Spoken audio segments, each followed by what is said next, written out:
once again, not to sound stereotypical, Right. I really just wanted to take dance classes and gymnastics and do other things that I found interesting. Right. But because, you know, it was the early 90s and I was a boy. Right. This is You know, 30 this is years what you do ago. when you're a boy. Sure. This is, you play sports, you play baseball, Sure. you play basketball. Sure. But I also had asthma. So I was never good. I still have asthma to this day. I was never good at anything. I tried, Yeah. you know, but also my dad was the coach. So, you know, people would be like, well, you know, he's still on the team because... Right, because his dad's... Yeah, and I was like, please, I just want to do Bye Bye Birdie. Yeah. Like, leave me alone. Oh my God. I just want to do musicals. Oh my goodness. But yeah, that's how it was up until, I would say, yeah, 13, 14 is when I finally stopped playing sports. Football was the last thing. It was in junior high school, going into high school. Okay. And like, you knew, and I guess my question, as a kid going through that, you know, you get to an age of 10, 11, 12, where you are good friends with other kids, and I don't know how much you share, but did you ever like talk about it with a friend or ask about it, or did you always just know, did you know something was different and did you know what it was, or did you just know something was different? I knew something was different. I didn't know what it was. Okay. But you know, Will and Grace came on. Right. So then you start seeing your feelings, I guess I shouldn't say, because you don't know what's going on, but you start seeing things that you can identify with. Right. Ellen came out. Yeah. You know, there was just a little bit more queer visibility on TV. There was always, I shouldn't say always, there were always glimpses of it, but it was always very stereotypical and like a side character. So, you know, when you get, it was like, I guess the late 90s, early 2000s is when it started to be like mainstream media, kind of in your face. Sure. And that was new. Yeah. So then a lot of people, millennials, you know, we started seeing representation of us everywhere. And it was like, well, how do we process this? Right, right. I didn't really, I mean, I would talk about it with my drama club friends. Okay. So they did, your parents did let you join the drama club? Yeah, in junior high school, yes. Okay. So then I was like, I belong. Yeah. It was like a moment of like, this is what These are my people. These are my people, this is what I'm supposed to do. Right.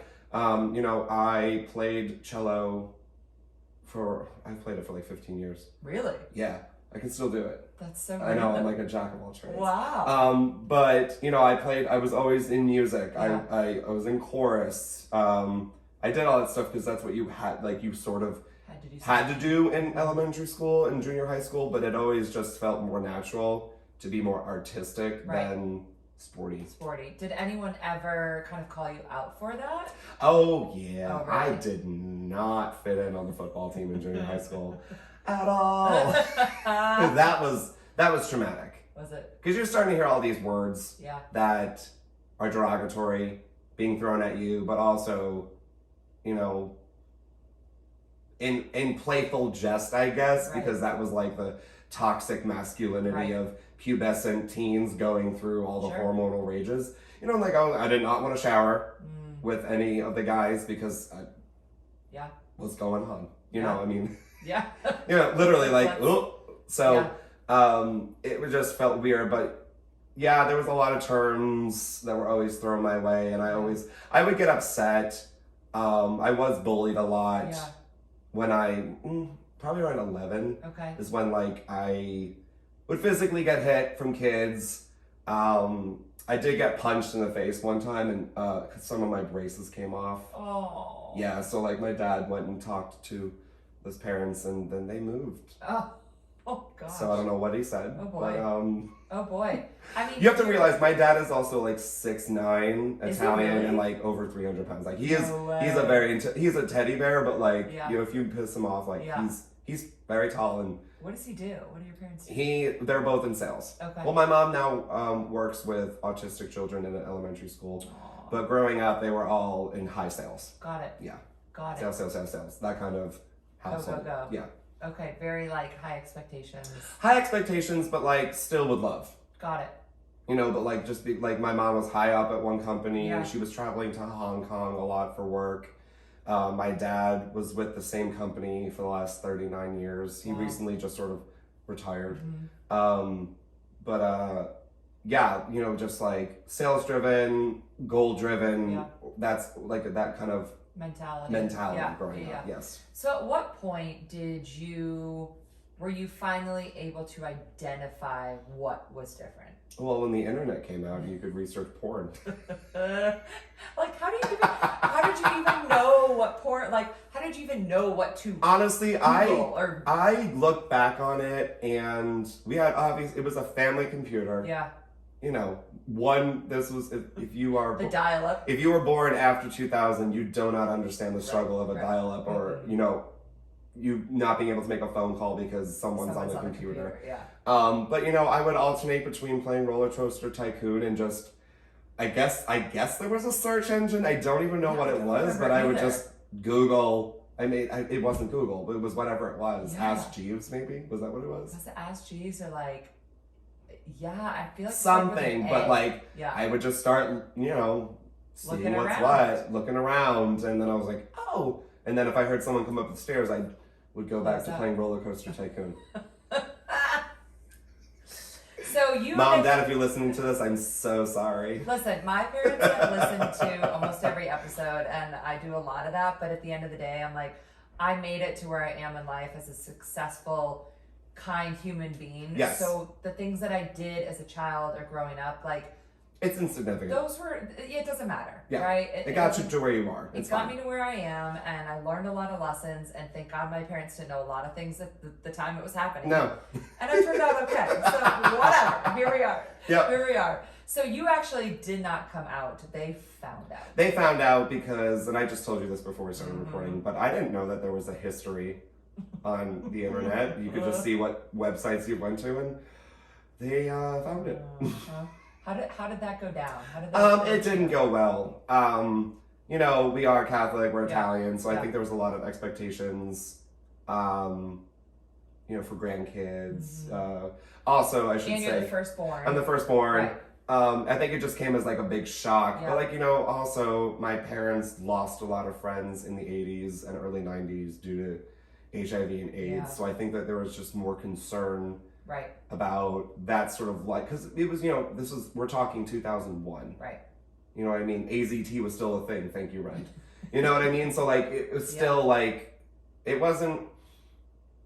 it was still sort of a death sentence. Yeah. And it was just, even though heterosexual people can get HIV and AIDS, it was just commonly for a long time just, oh, this is a gay disease. Right. This only happens to homosexuals because it's a life of sin and right.